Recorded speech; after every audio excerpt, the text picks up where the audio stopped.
El término sorguiña aparece por primera vez en un documento de 1415, también de Comtos, y es una multa que le ponen a una madre y a su hija por llamarle a otra mujer repetidas veces sorguiña, arbolera et faitillera.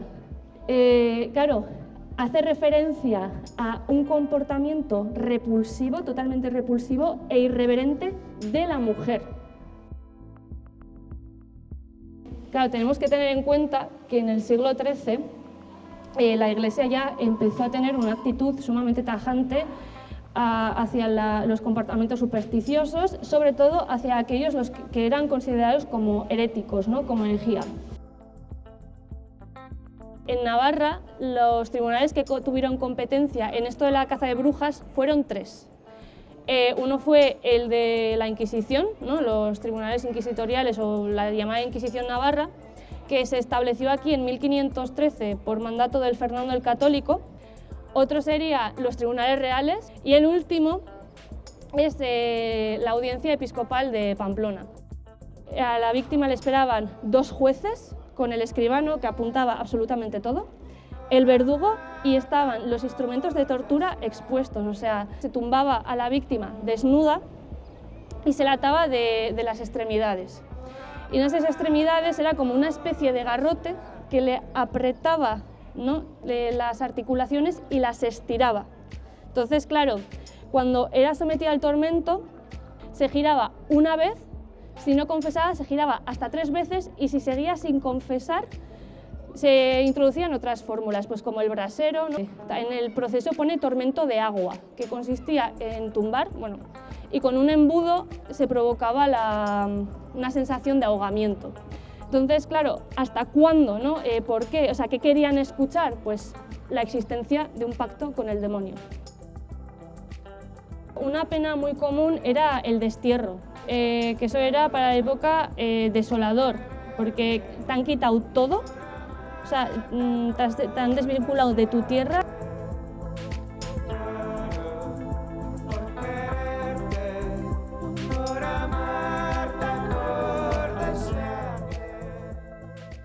Las sentencias de la Inquisición se hacían públicas mediante un auto de fe que era el que se dictaba tras un sermón ante la presencia de los reos, que era en ese momento cuando sabían que iba a ser de sus vidas, y con la atenta mirada de la población. O sea, era una convocatoria, era como un evento, ¿no?, de la ciudad.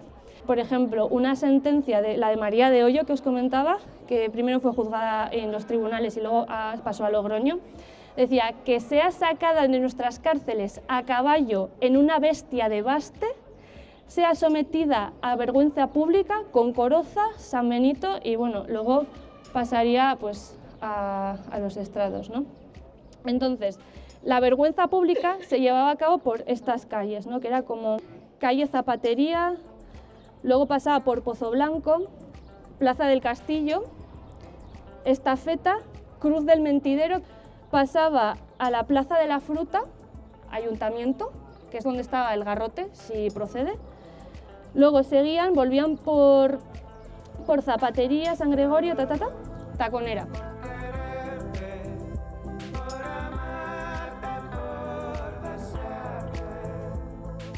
Me gustaría hacer un breve recorrido sobre las oleadas de caza de brujas que hubo en Navarra. Todo esto empezó en 1525, cuando el Consejo Real nombró al licenciado Balanza como cabeza de investigación, ¿no?, para acudir a los valles pirenaicos, que era Roncal, Salazar, como toda esa zona. Y cuando volvió, bueno, trajo unas cuantas personas acusadas de brujería a las cárceles y escribió una carta a la Suprema que estaba el hombre escandalizado, porque decía que había mucho mal en esa zona, que había muchas brujas y que se extendía hasta esta ciudad, ponía como hasta esta ciudad, hasta Pamplona. De hecho, sabemos que en junio de ese año hubo una quema pública en Burguete y parece que se conoce que también hubo otras quemas en Ezcaroz, en Aoiz y en Pamplona. Y hay otro foco en 1595 en Inza, en Araiz, que seguía el mismo proceso, ¿no?